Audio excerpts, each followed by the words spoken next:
Hello students, आपका अपने channel Avishka knowledge point पर स्वागत है। आज अपन एक छोटे से टॉपिक पर डिस्कस करेंगे। टॉपिक है अपना RPSC second grade exam.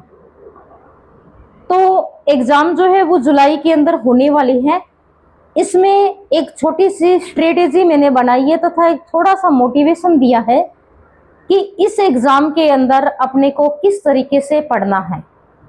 Overall पूरे सेकंड ग्रेड की ही बात है, क्योंकि पीछे का देखा जाए तो ज़्यादा कोई मेरिट नहीं रहती है। अगर आप ढंग से तैयारी करके जाते हो तो 100% सिलेक्शन होने की संभावना है। अपने आप में एक लंबे सिलेबस वाला एग्जाम है। आरपीएससी का पैटर्न जो है वो भी थोड़ा सा मतलब सही सा आता है, एक लेवल के हिसाब से पेपर आता है। पिछले साल वाला माना जाए कि तो ज़्यादा टफ थे, लेकिन इस बार आरपीएससी फर्स्ट ग्रेड का जो एग्जाम चल रहे हैं उसकी बात की जाए तो उसमें उस हिसाब से लेवल रखा है आरपीएससी ने कि बच्चे के 40% नंबर आसानी से आ सकते हैं। लेकिन मेरा ये कहना है कि आप उस मिनिमम क्राइटेरिया को ध्यान ही मत रखना कि 40% नहीं, आप ये सोचना कि मुझे मेरा 100% देना है। 40% तो केवल पासिंग मार्क्स हैं और 100% का मतलब ये है कि आपको 100% सिलेबस नहीं पढ़ना है।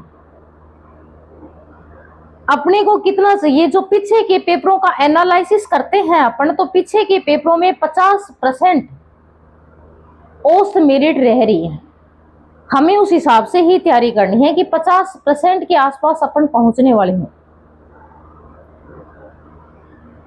बस ये ध्यान रखना है कि 40%, हाँ ये है कि एक मन में होना चाहिए कि अपने को इतना तो करना ही है, चाहे वो सब्जेक्ट हो चाहे वो फर्स्ट पेपर हो। तो इनके अंदर थोड़ा सा एक चीज और भी है कि लास्ट टाइम में आपको केवल रिवीजन करना है। मतलब अभी जो दिन बच जाते हैं कि 30 है, 40 है, 50 है, इन दिनों में केवल और केवल रिवीजन करना होता है। उस रिवीजन के अलावा अपने को कुछ भी नया नहीं पढ़ना है। आपने जो कोचिंग सेंटर ज्वाइन कर रखा है, आप जो बुक पढ़ रहे हो, जो आपने स्ट्रेटेजी बना रखी है अभी तक, जो आपका टाइम मैनेजमेंट चल रहा है, उसी हिसाब से आप तैयारी कीजिए। मतलब आपको एवरेज स्टूडेंट से थोड़ा सा ऊपर निकलना है, अपना मैनेजमेंट बनाना है और खुद का मैनेजमेंट कि मैं किस तरीके से पढ़ सकता हूँ, उस हिसाब से आपको पढ़ना है। और दूसरी चीज कि जो आपने पढ़ा है उसका एनालिसिस कीजिए, दिमाग के अंदर थोड़ा सा सोचिए कि मैंने ये पढ़ा है, क्या मुझे वो याद है ढंग से। और एग्जाम का पक्का यही होता है कि जितने टॉपिक आपने पढ़े हैं वो आपको थोड़े थोड़े याद ढंग से याद होंगे तो वो क्वेश्चन आप आसानी से कर सकते हैं। दूसरी चीज, आपको उसके सारे तथ्य ध्यान में होने से, आपको पूरी कहानी ना पता हो सही लेकिन आपको उसके जो फैक्ट है वो पता हो, तो आप जो तथ्यात्मक क्वेश्चन आते हैं उनको आसानी से कर पाओगे। अपन दोनों ही पेपर की बात करेंगे, यानी कि पहला पेपर जो आता है आपका जीके वाला पेपर आता है, तो इसमें ऑल ओवर आपके राजस्थान के जीके हैं, राजस्थान का करंट है, ठीक है। उसके अलावा इंडिया और वर्ल्ड की ज्योग्राफी है, इंडिया वर्ल्ड की ज्योग्राफी आती है, और लास्ट में आपका है साइकोलॉजी आता है। तो मेरा इसमें सबसे अच्छी चीज जो ये है कि जो आपने यदि साइकोलॉजी को ढंग से समझ लिया ना, ये 20 के 20 क्वेश्चन सही करवाती है। इसकी कोई लिमिट नहीं है, ठीक है, इनकी कोई लिमिट नहीं है। आप जीके कितना भी पढ़ोगे, मान लिया कि जीके अपने को पढ़नी है, लेकिन आप साइकोलॉजी को ढंग से पढ़ लो, उसको 2-3 बार रिवाइज करके जाओ, आप बहुत अच्छे से करके जाओ, क्वेश्चन गलत नहीं होंगे, ये 100% फैक्ट है। उसके अलावा आप वन लाइनर क्वेश्चन करके जाते हो, ठीक है, अच्छी बात है, लेकिन आप तथ्यात्मक कथन कारण वाले हैं, मिलान वाले क्वेश्चन है, उनको आप थोड़ा सा ढंग से पढ़ के जाते हो तो आपकी तैयारी बहुत अच्छे से होती है। और जब अच्छे से होती है तो वो क्वेश्चन गलत होने की संभावना ही कम होती है। वन लाइनर गलत हो सकते हैं लेकिन वो गलत नहीं होंगे, क्योंकि आपने उसके ऊपर अभ्यास किया है, ठीक है। और अभ्यास के द्वारा ही आप जो चीज सीखते हो वो बिल्कुल गलत नहीं होते हैं। उसके अलावा आप राजस्थान का जीके पढ़ लो, राजस्थान की करंट पढ़ लो। करंट आप 6 महीने की लगभग पढ़ के जाओ। उससे पहले जो पढ़नी है वो आपकी योजना से संबंधित है, वो भले ही मान लो, बाकी आप 5 या 6 महीने की जो तथ्य है वो पढ़ के अच्छे तरीके से जाओ, और ये आप छोड़ भी सकते हो। और हर एक बच्चे की अलग स्ट्रेटेजी होती है, क्योंकि आर्ट वाले बच्चों की तो ये चीज भी अच्छी होती है, साइंस वाले बच्चों को तो जिसकी थोड़ी सी दिक्कत करती है, ठीक है, तो वो अपने हिसाब से भी है। जो बच्चा जिसको जिस तरीके से अच्छे से आता है उस हिसाब से तैयारी करें। आपको जहां बैठ करके पढ़ाई होती है वहां बैठ करके रहे, किसी के कहने से नहीं कि मैंने कह दिया है कि लाइब्रेरी में पढ़ना है तो लाइब्रेरी में नहीं। जो आपका मन कर रहा है कि मैं यहाँ बैठकर तैयारी कर सकता हूँ तो वहां पढ़िए। अब आप अगर अपने आप को इस तरीके से ढाल लेते हो कि मैं कहीं पे भी पढ़ सकता हूँ, तो इसका मतलब आप उस चीज से ऊपर उठ गए हैं। मतलब हमें पढ़ाई करनी है, ज्यादा ज्ञान लेने की जरूरत नहीं है, क्योंकि अभी अपने को क्या है, टारगेट क्या है, ओनली एग्जाम पास करना है।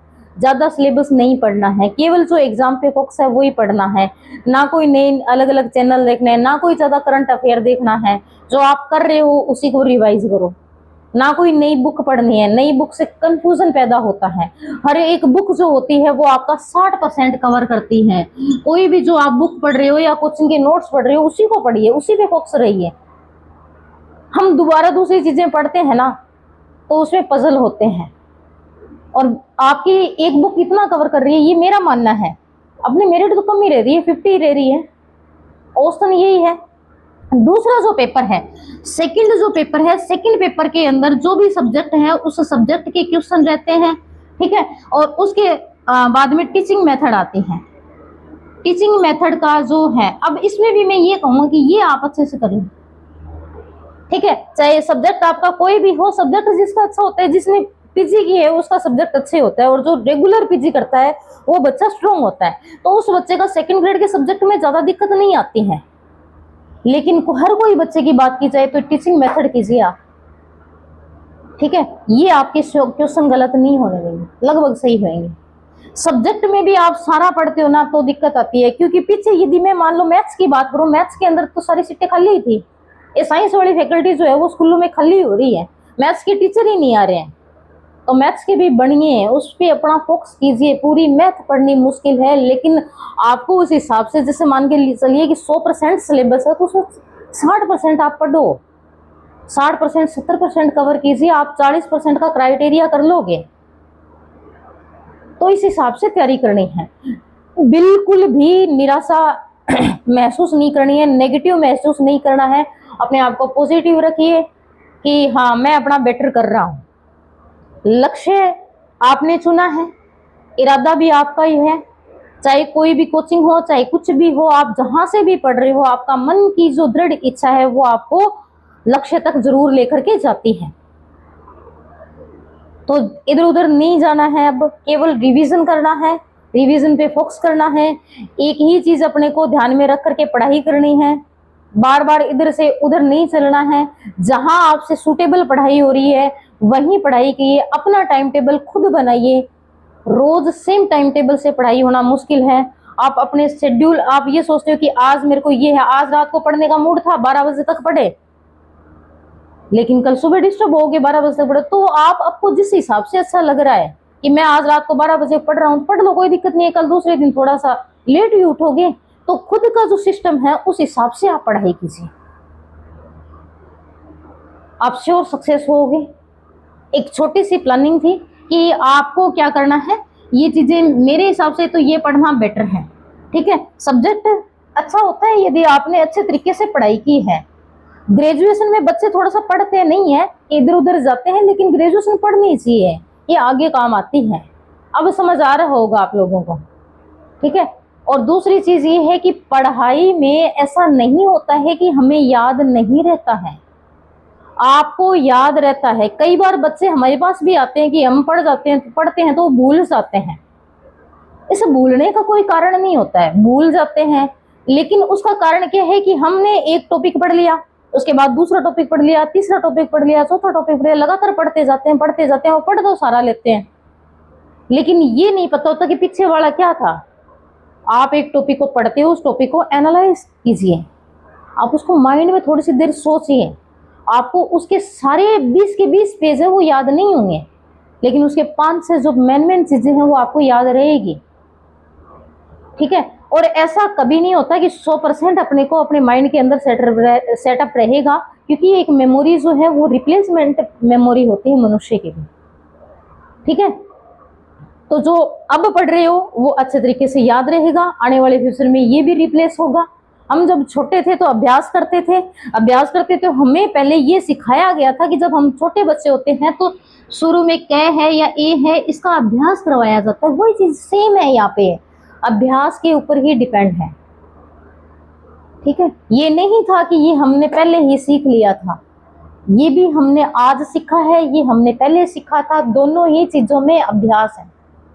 इसको हमने बार बार एनालाइज किया था इनको, तब जा करके सीखा था। ये सेम यहाँ पे है कि जो भी टॉपिक आप पढ़ते हो उसको एनालाइसिस कीजिए, उसको अपने माइंड में दोहराइए या किसी के साथ मिल करके दोहराइए, आपको याद होगा।